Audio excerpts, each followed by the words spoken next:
Thanks so much for coming. Afternoon, everyone. And my talk, State of AR, the Current and Future Market, will be a business-focused talk about the immersive tech, or XR market, and where augmented reality fits in. It'll hopefully equip businesses in the space with a better understanding of how to succeed. A bit about SuperData. We're the leading provider of market intelligence on digital games and related media like live streaming on sites like Twitch, and of course, augmented and virtual reality. And about a year and a half ago, we were acquired by Nielsen, and this has given our clients greater access to things like market intelligence on digital games, consulting services around the media industry.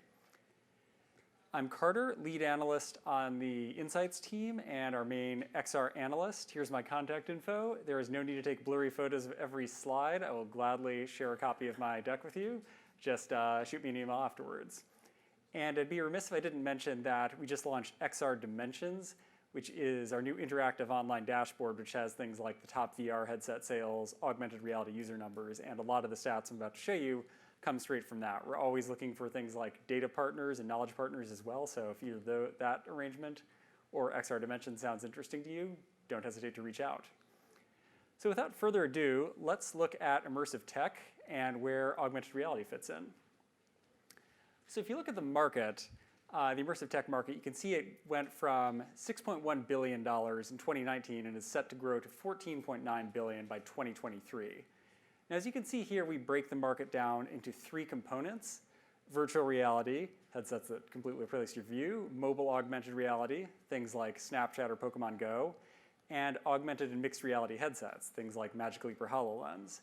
And for simplicity's sake, I'll just be grouping mobile AR and AR/MR headsets into the term AR.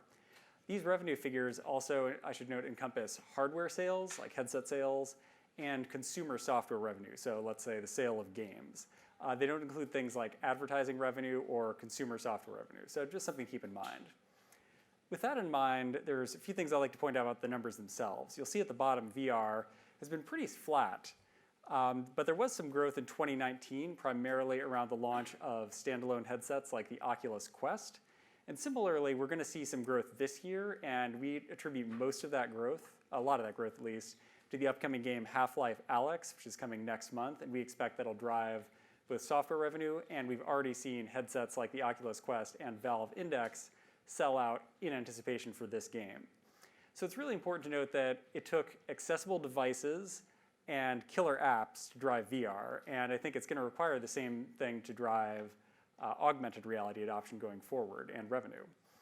You can see here that another key point is that mobile AR is big already, but augmented and mixed reality glasses are going to take a few years to take off. So let's talk about where the state of mobile AR is in the short term. The first thing to note is that there's often a question about when is AR going to go mainstream. Well, as you can see in this chart, this is user numbers by region, almost 2 billion people use mobile augmented reality already. If that's not mainstream, I don't know what is. You can see Asia makes up about half of users, and it's been growing pretty steadily since 2016. But you're probably wondering, how on earth are we accounting for 2 billion people using AR? Well, if you look at this survey, this is a survey question of AR users in North America, you'll see that the vast majority of AR users are using it through social media apps, not through dedicated AR apps. So they're using it in Snapchat, Instagram, and TikTok, which is hugely popular in Asia and accounted for a lot of the growth there, getting pretty huge here too. But it's these sorts of apps that have gigantic user bases and are really driving adoption of augmented reality. Games like Pokemon Go are a pretty distant second. We also have shopping as a big use case. Things like Wayfair and even Amazon now let you see how an item will look in your home in augmented reality. Utility apps, things like AR navigation in Google Maps, or just a simple AR measurement tool, which is, I believe, built into latest iOS these days, are also big use cases.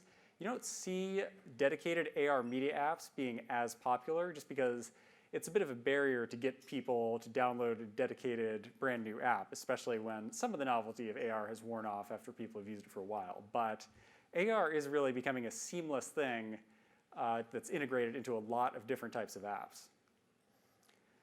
Now, I talked a bit about AR revenue earlier, but I should note that that figure was a bit misleading because, as you can see here, from 2016 to 2019, roughly 4 out of every $5 consumers spent on mobile AR was spent on Pokemon Go. This app is hugely successful and continues to be, but there isn't really a ton of other competition in both the games or non-gaming spaces. I think the best example is the game Harry Potter Wizards Unite. That's from Niantic, the people that made Pokemon Go. That came out last year, and it's for its well-known developer, super well-known IP. In its first month, it made just 1% of what Pokemon Go did in its first month. So it really shows that there's a lot of competition in AR, but apps are having trouble monetizing directly if they're not named Pokemon Go. So now that we've talked about the current state of the market and mobile AR, let's look a bit further out into the outlook for augmented and mixed reality headsets. So you can see here, here's our projections and estimates for past sales for AR/MR headsets, dark purple being enterprise, light purple being consumer. But one thing I should note is that you see about 100,000 AR headsets sold to consumers in 2018. That's largely because of devices like this. This is the Lenovo Star Wars Jedi Challenges headset. It's a bit like the Google Cardboard of AR. You slide your phone in. It has a pretty rough image. There's also a Marvel version that was launched more recently. So consumers are buying things like this. They're not buying 100,000 HoloLenses or something a year. So with that in mind, you'll see that enterprise really will account for the vast majority of headset sales and certainly revenue in the next few years. We do expect consumer adoption to take off around 2023. That's when we estimate Apple might come out with something which would really drive adoption. So we think definitely in the next few years, hardware and especially enterprise hardware is going to be driving revenue. We don't expect there to be massively successful games on augmented and mixed reality headsets in the too immediate future. So now that I've talked about the state of the market, let's talk about where there's opportunities for businesses, especially if in the next few years revenue opportunities might be a bit lean. If you're a startup in the space, first thing you need to do is raise funding. And here's a chart of venture investments in virtual reality on the top and augmented mixed reality on the bottom. I should note this does not include any investments in Magic Leap or the Facebook acquisition of Oculus, just because that tends to skew the market wildly and makes trends a bit hard to see. It does include things like crowdfunding, Series A, B, C, anything up through an IPO or acquisition for a startup. You can see here that the market really peaked in 2017, and we really don't see it rebounding too much. There have been some notable investments already in 2020, like an investment in Spatial, which is an augmented mixed reality workplace collaboration platform. But overall, investors are probably not going to be as willing to invest in virtual and augmented reality platforms and apps as they were a few years back. So with that in mind, it's extra important to show the business potential, show revenue potential. Going forward, we also expect the majority of investor dollars to go into software and not hardware, just because it's so hard at this stage for an early stage startup to compete with someone like Magic Leap or Microsoft. And instead they're going to invest in mostly software, we project, and that has been the case. Mostly enterprise software, not consumer software. If you look in the past few years, consumer software has accounted for more investor dollars than investor software, but that's mostly due to Niantic. They raised some big funding rounds. But if you don't account for that and also look at just the outlook we're seeing, there's a lot more investor interest in the enterprise side of things than consumer apps. If you are looking at a consumer app, though, and need to earn money, and you saw that consumers aren't necessarily spending a lot on things, the answer is advertising. You can see here on the red chart that about 2 in 5 augmented reality users regularly see ads on mobile.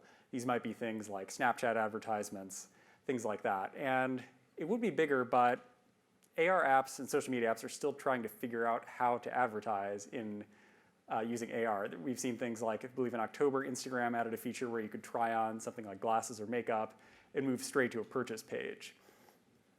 And when AR ads are used, it's super powerful because, as you can see in the purple chart, most people, when they see an AR ad, will share it with everyone or their immediate friends and family. That's because it's super engaging. If you compare it to a YouTube pre-roll ad, you might see it or probably skip it. But if there's a really interesting thing that makes your face look like the character Maleficent or something, and you share that with your followers, it creates a lot of organic reach. So AR ads are super appealing to brands. On the enterprise side of things, there's a lot of interest in both virtual and augmented reality. And you can see here we break down the investment and spending by industry for VR versus AR/MR. You'll see that some sectors we estimate there's currently more spending and investment in the virtual reality side of things, especially AEC, or architecture, engineering, and construction, as well as automotive and transportation. These are areas that require super high fidelity headsets. If you're looking at how the interior of a car will look, you want the most visually precise displays possible, and that's currently better suited for VR. But we are seeing a lot of growth in AR across the board, and right now that's especially true in travel and leisure and retail, which you might call the B2B2C areas, business to business to consumer, where, let's say you're a museum, you might commission a mobile augmented reality app. The end users of that are going to be the consumers. So due to the massive reach of mobile augmented reality, anything with a consumer-facing component is probably a better fit in the short term for augmented reality than virtual reality. So to close out, I'd like to go back to this chart originally, and you'll see here that immersive tech earnings are set to more than double through 2023, with most of that growth coming from augmented and mixed reality. And while the revenue opportunities, there aren't tons of revenue opportunities in the immediate future, you can see that for companies that approach the market right in the next few years and understand what the opportunities and limitations are, those companies are setting themselves up for major success in the long term as consumer adoption of things like headsets rises. So thank you all. I'll leave my contact info up here for a bit, and I'll be around all day. Hope to speak to some of you. Thank you.